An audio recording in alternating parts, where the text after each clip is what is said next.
Kan Rasulullah SAW bersabda, setiap orang yang memiliki emas dan perak yang tidak menunaikan hak hartanya tersebut, tidak menzakatinya, pasti tak kalah pada hari kiamat kelak akan dibentangkan untuknya lempengan-lempengan terbuat dari api.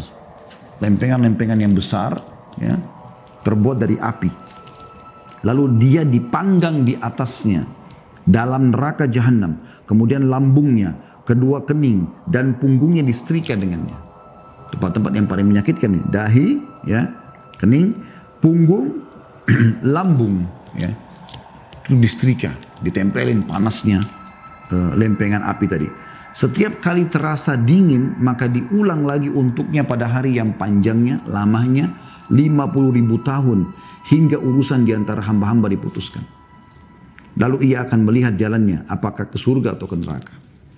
Jadi lempengan api itu dari api neraka. Tapi siksanya masih di mahsyar, ya, masih di mahsyar. Ini luar biasa. Orang-orang menyaksikan dan tersiksa dengan itu. Harta yang dia kumpul-kumpulin itu, yang dia bangga-banggakan dengan angkanya di rekening. Saya punya saldo sekian, saya punya emas sekian batang, saya punya berlian, saya punya ini. Akhi dan ukhti, tidak ada lagi yang anda bisa banggakan setelah anda meninggal kecuali amal yang anda lakukan, dan termasuk harta-harta yang kita bawa menuju ke akhirat sana. Sedekah. Ini menjelang Ramadan, jangan sia-siakan. Sedekah, siapkan untuk buka puasakan orang. Ikut program-program sosial di yayasan banyak. Atau anda buat yayasan sendiri. Kegiatan mahal. Jangan, ya, telat dalam memulai start. Sekarang ini kesempatan. Blok masjid-masjid dekat rumah anda. Buka puasa dari saya. Berapapun, tutup mata aja. Sedekah di jalan Allah. Allah pasti akan ganti. Ya.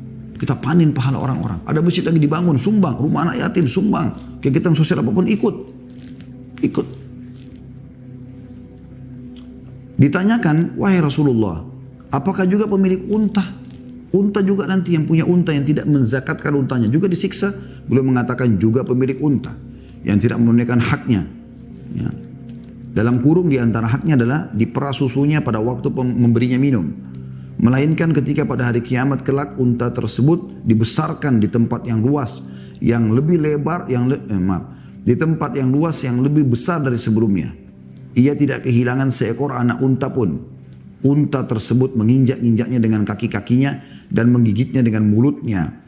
Setiap kali yang pertama pergi darinya, maka yang lainnya datang kepadanya pada suatu hari yang panjangnya 50.000 tahun, hingga Allah selesai mengadili para hambanya. Lalu dia mengetahui jalannya, baik dia ke surga ataupun ke neraka.